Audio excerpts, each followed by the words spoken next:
السلام علیکم۔ کتابوں کی دنیا میں خوش آمدید۔ ہندوستان اور پاکستان میں یکساں مقبولیت حاصل کرنے والے اس ناول کو آپ کی خدمت میں پیش کرنے سے پہلے اس کا پس منظر بتا دوں۔ قمر اجنالوی کا لکھا یہ ناول مقدس مورتی، تاریخ اور فکشن کا امتزاج ہے۔ یہ تصنیف انہوں نے اپنے دوست ابن انشا کے نام منسوب کی ہے۔ انشا جی اٹھو اب کوچ کرو والے ابن انشا کا اصرار تھا، قمر کوئی ایسی کہانی لکھو جس میں افسانے، حقیقت، تاریخ اور ادب کا امتزاج ہو۔ سو قمر اجنالوی نے بدھ مت کے عقائد اور آثار قدیمہ پر بیک وقت قلم اٹھایا ہے۔ اللہ تعالیٰ نے دنیا کی ہر قوم میں پیغمبر اور نبی بھیجے ہیں۔ اہل علم مختلف مذاہب کے پیشواؤں اور مصلحین کو اسی روشنی میں دیکھتے ہیں۔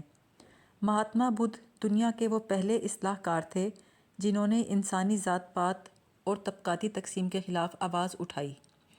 اس ناول میں مصنف نے اسی بدھ مت نامی مذہب کی تحقیق کی ہے۔ اس کے ساتھ ہی فطرت انسانی کے ایک خاص پہلو پہ روشنی ڈالی ہے۔ انسان کو ہمیشہ سے یہ جستجو رہی ہے، کیا زندگی کو بڑھایا جا سکتا ہے؟ مصنف نے یہ حقیقت سمجھانے کی کوشش کی ہے، اگر کوئی انسان غیر طبعی زندگی حاصل کرنے پہ قادر ہو جائے تو اس کے نتائج کس قدر بھیانک ہو سکتے ہیں۔ اس ناول کا ہیرو تھارو کیشپ ایک روشن ضمیر انسان ہے۔ بدھ مت سے تعلق رکھنے کے باوجود اسے خدا کی ذات پہ گہرا یقین ہوا۔ مشکل کی ہر گھڑی میں اس نے یا حیو یا قیوم پکارا۔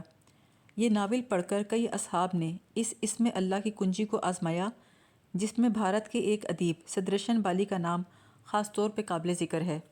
بہرحال اس ناول میں مصنف نے روح کو جھنجھوڑ دینے والی ایک بات بیان کی ہے۔ ہر انسان موت سے ڈرتا ہے کہ نہ جانے آگے کیا ہو، سو وہ حیات جاویدانی پانا چاہتا ہے۔